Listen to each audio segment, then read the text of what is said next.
What's up, geeks, and welcome to the channel. Let's be honest for a second. We need to talk about how you are prompting AI. If you open ChatGPT or Gemini right now and type, "Write me a login function" or "build a user service," you are actively sabotaging your own codebase. Stop doing that. That is exactly how you get junior code. Does the code compile? Sure. Does it run? Why wouldn't it? But it's the kind of code that looks like it was copied from a Stack Overflow thread in 2014. It's brittle, hard to test, and usually ignores modern standards. Today, we are taking the concept of the structural prompt from the last video, and we are going to break it down into an actual science.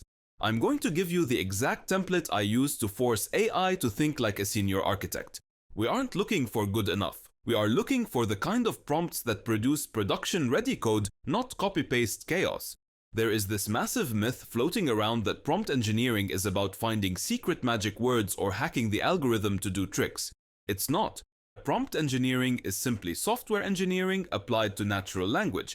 It's about having a repeatable senior engineer mindset. Think of AI as a very fast, very eager, but slightly naive junior developer. If you treat it like a magic 8-ball and ask vague questions, you get vague answers. But if you treat it like a staff engineer and give it a spec, you get architecture. To do that, we break every single prompt into a simple, non-negotiable 4-part framework: role, context, constraints, and output format. It sounds simple, but its effectiveness lies in attention to detail. So, part 1 is the role. What kind of engineer should the AI think like? You have to understand how these models work. They are trained on the entire internet. That includes the clean, beautiful documentation from the official Spring I/O page, but it also includes millions of lines of spaghetti code from unfinished homework assignments posted on Reddit. So, if you just say, "write code," the AI averages out the entire internet, and the average of the internet is mediocre at best. Instead, explicitly prime the model. You are a senior Spring Boot engineer with 10 years of experience writing clean, maintainable microservices. Why does this work? Well, because you are narrowing the probability space. Suddenly, the AI shifts its weight. It drops the "hello world" mentality. It prioritizes patterns found in high-quality repositories and ignores the quick hacks found in beginner tutorials. Part 2 is the context. What environment, stack, or situation are we actually in? Code does not exist in a vacuum. A login function in a monolithic PHP app is completely different from one in a distributed Java system. A solution that works for a startup MVP might be a disaster for a high-frequency trading platform. The AI doesn't know what we are building unless we tell it. So, we define the stack clearly. Project uses Spring Boot 3, Java 17, Postgres, and a layered architecture. This is crucial. By specifying Java 17 and Spring Boot 3, we are implicitly telling the AI, "Do not give me JavaX imports, give me Jakarta imports." We are telling it, "Don't use the old methods, use the new text blocks and records." We are creating a boundary box so the AI doesn't hallucinate a solution using a library that was deprecated 3 years ago. Now, we get to part 3, constraints. This is the most critical part. This is where you stop being a user and start being a lead engineer. What rules must be followed? If you leave this blank, the AI will take the path of least resistance. It optimizes for the shortest answer that satisfies the query. It will use field injection like at AutoWired on the variable because it's shorter to type than constructor injection. It will use mutable objects because they are simpler to generate.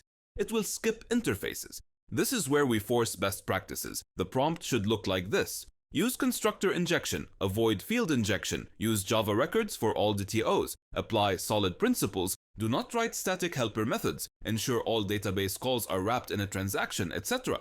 See what's happening? We are explicitly banning the bad habits that AI usually defaults to. We are forcing it to write code that's testable, immutable, and clean. We are putting up guardrails. We're saying, we don't just want a car, we want a car with seatbelts, airbags, and a working brake system.